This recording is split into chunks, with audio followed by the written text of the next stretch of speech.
नवतपा सुरू व्हायला अजून 2 दिवस बाकी आहेत. मात्र उष्णतेचा प्रकोप वाढतच आहे. तापमानात झपाट्याने वाढ होत असून कमाल तापमानाबरोबरच किमान तापमानातही वाढ होते आहे.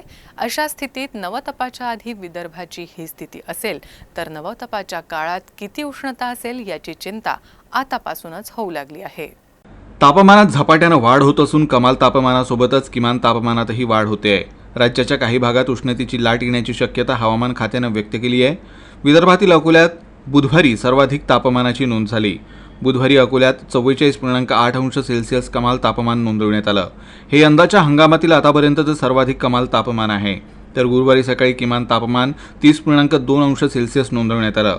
गेल्या आठवड्यात अवकाळी पावसामुळे तापमानात मोठी घसरण झाली होती. आता पाऊस थांबल्यानं तापमानात पुन्हा वाढ होऊ लागली आहे.